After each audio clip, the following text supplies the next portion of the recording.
The topic of communication has come up recently, so I thought I would record a video here to speak to how our communication can become so stifled because of our guardedness and protectiveness around our heart, and how our heart plays a very strong role in how we communicate and the magnitude and frequency of our communication. Communication is a powerful, powerful tool. We can misuse it, we can abuse it, we can strengthen it and empower it. We can use it to tear bridges down and ruin relationships. We can use it to build bridges and heal relationships. We can use it as self-attack. We can use it for creation and manifestation.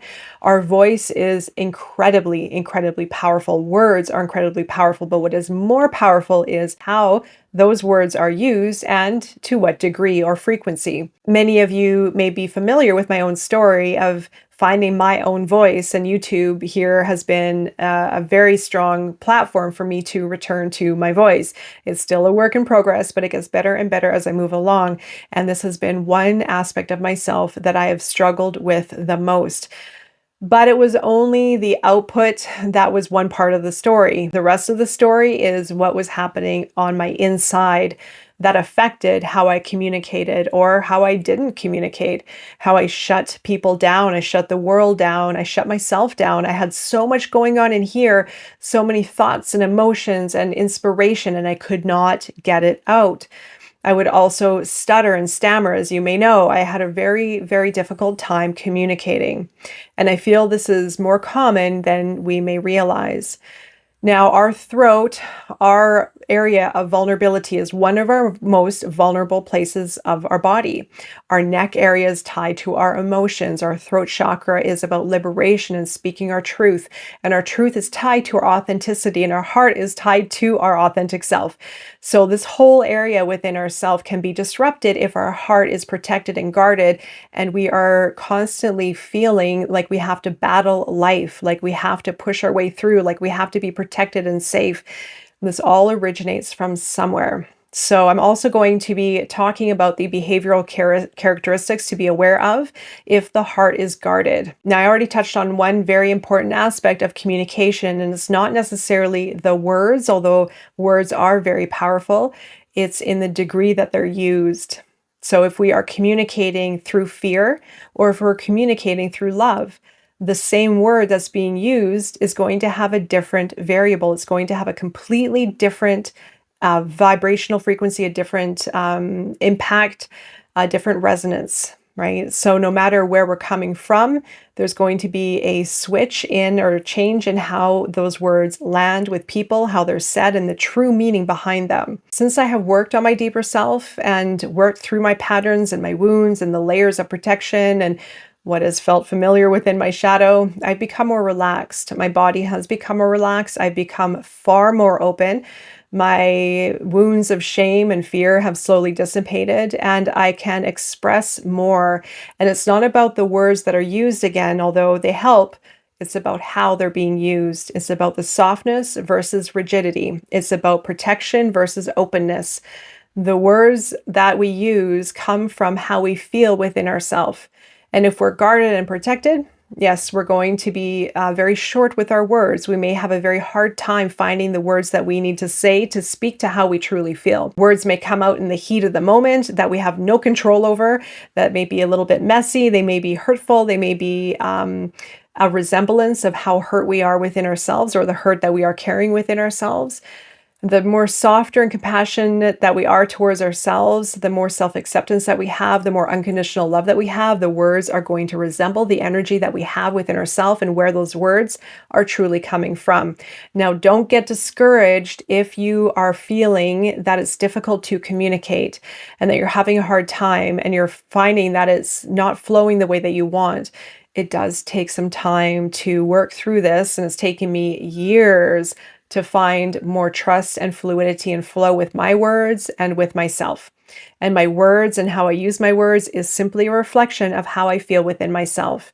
And I can see now within people, because I've worked through this, I can see where people are struggling. I can see the story behind their words and behind the frequency of their words and use of words and the emotions behind words and the energy behind words. It all tells a story about our deeper self.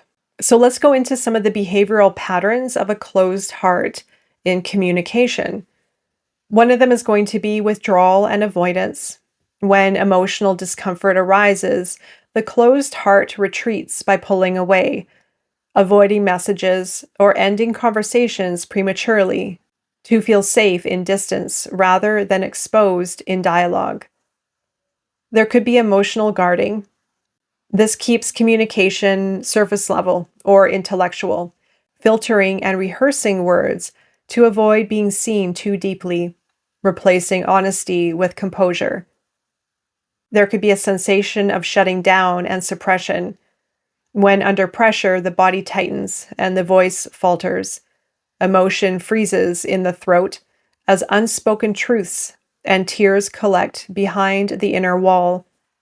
There could be defensiveness and control when connection feels risky, so sarcasm, logic, or dominance becomes shields, maintaining control of the narrative to avoid the vulnerability of being misunderstood. There also could be projection and misinterpretation, expecting rejection before it occurs. The closed heart reads neutrality as criticism and care as intrusion, creating distance to prevent imagined hurt. And then finally, self-silencing and shame. It withholds needs, minimizes pain, and believes expression will burden others, carrying the quiet ache of never being fully heard or understood. There are many messages from the body that will communicate the closed heart or feeling so confined and sealed within ourselves that communication becomes very, very difficult and very foreign, very uncomfortable in some cases. The body is going to also be a key factor for interpreting the patterns that you may be harboring. When we look at our body's communication, it will signal, especially ones that are frequent, and body messages as in aches, pains, difficulties. There could be issues within the heart, within even the joints and stiffness, preferring to be in control and safety rather than openness and fluidity. I have been mentioning this lately in many of my videos here, the closed versus open system. When we are closed and guarded and protected, we are shutting down the flow and the trust of life, and it does manifest in our body in many different ways. So you can even check in with your body of where you're holding on to tension and when that really starts to sharpen.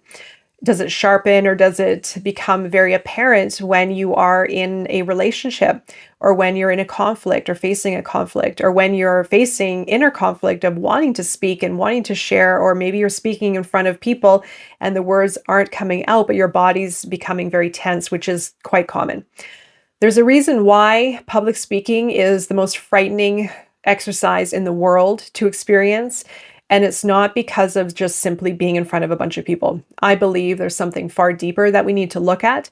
And the reason why I feel there's a lot of shame and fear induced into society that starts to erupt in our system when we are facing the reality of a potential memory or historical experience that has triggered and activated deep-seated fear and maybe even shame. So we have to start with little steps on this one, very incremental steps of paying attention to our patterns, paying attention to where we're holding ourselves back, paying attention to what's felt comfortable, and how can we open for life a little bit more. Also feeling the contrast of being closed and guarded and protected. How can we feel trust within ourselves to open up just a little bit more? And the exercise of breaking through these patterns or healing these patterns, dissolving these patterns, and becoming more fluid and open and trusting with ourselves does take time. Try not to bite off this entire exercise all at once. Start very small. When we do this work, we're reaching very tender aspects of ourselves, the tender aspects that have been hidden, that have been concealed, that have been locked in because we have felt safe being locked in and protected and guarded. So gently, slowly over time, start to open your heart, start to be more vulnerable, express yourself, even if it comes out messy. still try, because those messy times are going to be pivotal moments for greater breakthroughs. We have to step through levels of comfort in order to be more of ourselves. This is not about perfection. This is about finding more about yourself through the process.